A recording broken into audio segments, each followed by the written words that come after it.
What seems to be a disabled kid with a lovely caring mother is quite the opposite of what you saw in this video. And if you watched closely, you would have noticed those sinister looks from the mother. This kid is Gypsy Rose, and she killed her mother. Yes, I know you are surprised, but wait till you know the motive that made a kid kills his own mother. It is the perfect town.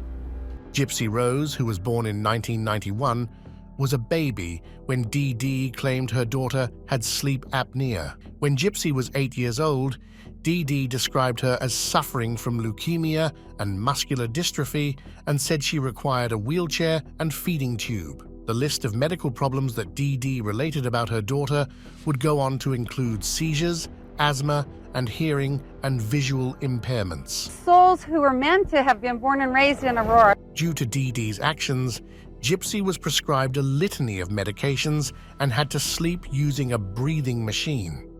She also went through multiple surgeries. Gypsy was in a wheelchair. She had leukemia, and she was having seizures, and she had to be tube-fed. Including procedures on her eyes and removal of her salivary glands. When Gypsy's teeth rotted, perhaps due to her medications, missing salivary glands, or neglect, they were pulled out. Yet, the truth was that Gypsy could walk, didn't need a feeding tube, and didn't have cancer. Her head was bald only because her mother shaved off her hair. And then gradually that story fell apart. Experts believe Dee Dee had a mental illness known as Munchausen syndrome by proxy, also called factitious disorder imposed on another, which made her fabricate her daughter's ill health in order to receive attention and sympathy for taking care of a sick child. Dee Dee appeared to be a charming, devoted mother, so people believed her. People thought of us as the sweetest mother-daughter, best people in the world. Medical tests often showed inconclusive or contradictory results regarding Gypsy's diagnoses, but Dee Dee would stop seeing any doctors who questioned her daughter's ailments, and many caregivers went along with what Dee Dee wanted. She was like one of the happiest people I had ever met, and yet she was the most sick that I had ever met at the same time. She'd had some nurses training so she could accurately describe symptoms, and she sometimes gave Gypsy medication to mimic certain conditions. Dee Dee was also charming and seemed devoted to her daughter. It's so easy to live here, and it's so peaceful. When Gypsy was old enough to talk, Dee Dee instructed her not to volunteer information during their appointments. She was always the one relating Gypsy's fake medical history. Dee Dee claimed to be a victim of Hurricane Katrina, so she and Gypsy received assistance to relocate from Louisiana to Missouri in 2005. There, Dee Dee continued to bring Gypsy to doctor's appointments. Hurricane Katrina also provided an excuse for missing medical files. This is a tragic event surrounded by mystery and public deception. Even when Gypsy was a teenager, Dee Dee still claimed she was sick and began to lie about Gypsy's age. In 2008, Gypsy and Dee Dee moved into a new home in Springfield, Missouri. Built by Habitat for Humanity, it was painted pink and had a wheelchair ramp. I remember my mom had gave me this little glass house, and she said, one day this will be real. And now it finally is. Gypsy and Dee Dee also received benefits that included charity-sponsored visits to concerts and Disney World. All along, Dee Dee continued to bask in the attention she received for being a devoted caretaker.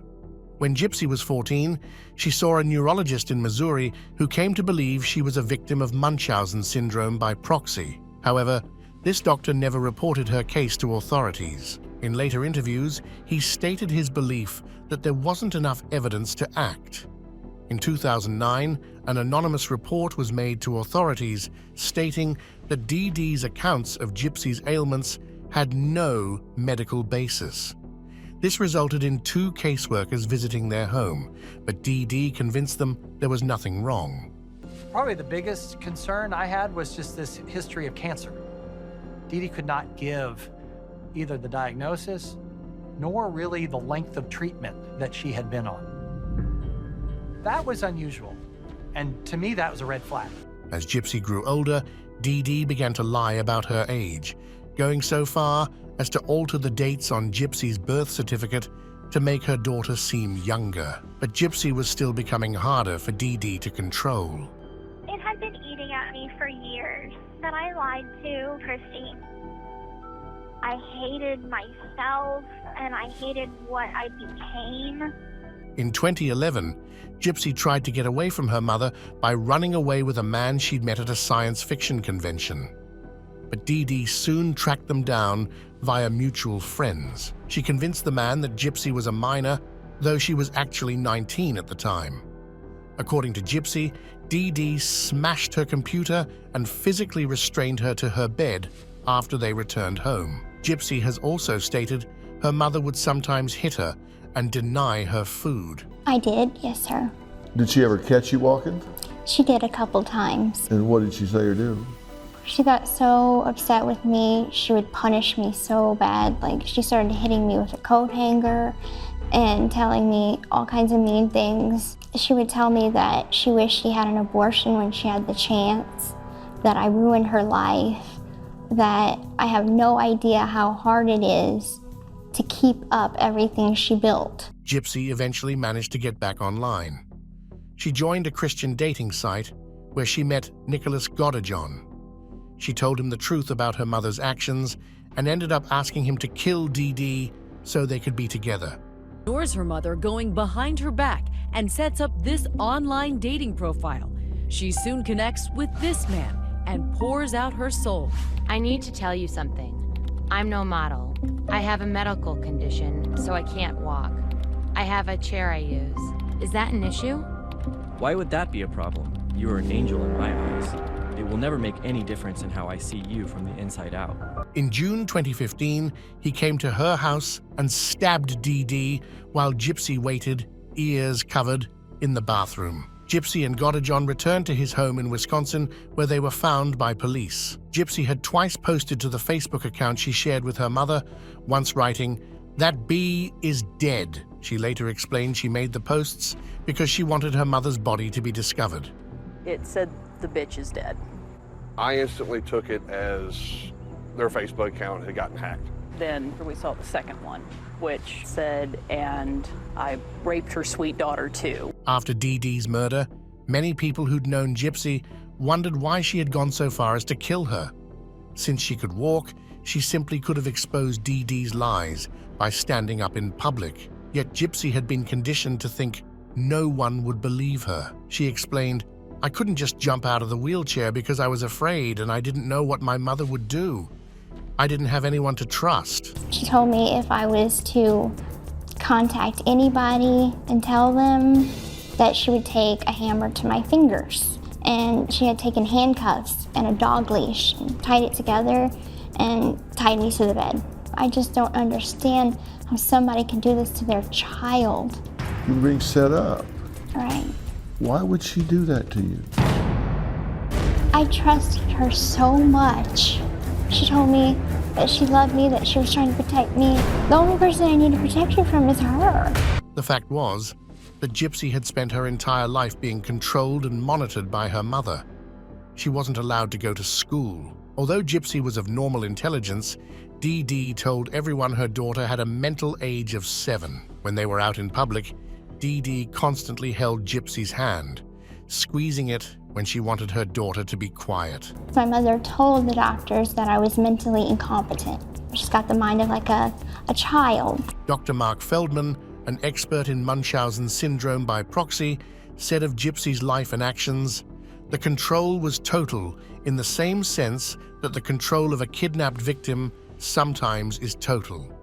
Her daughter was, in essence, a hostage, and I think we can understand the crime that occurred subsequently in terms of a hostage trying to gain escape." First of all, Munchausen by proxy. What is a definition of that for those who are watching? It's when a caregiver, and that's almost always the mother, either feigns, exaggerates, or actually induces illness in her own child because she gets some kind of emotional gratification, some kind of thrill from doing it. Typically, it's attention, love, concern, that she feels unable to get in any other way. As Gypsy's medical records documented the abuse she'd been subjected to, her lawyer was able to arrange a plea deal for the charges she faced in DD's death. Gypsy Rose Blanchard and her boyfriend, Nicholas Godijon, are both charged with premeditated murder. In 2016, Gypsy pled guilty to second-degree murder. She was sentenced to 10 years in prison and served 85% of her sentence before being released December 28, 2023. Godijon was found guilty of first-degree murder in 2018 and was sentenced to life in prison. Today, Gypsy is healthy. She's also said she enjoyed more freedom in prison than in the life she shared with DD. However, when asked by Dr. Phil if she was glad her mother was dead, she stated, "I'm glad that I'm out of that situation, but I'm not happy she's dead." Are you glad your mother's dead? No, sir. I'm glad that I'm out of that situation. She would force me to be in a wheelchair, force me to go to doctor's appointments that I didn't need.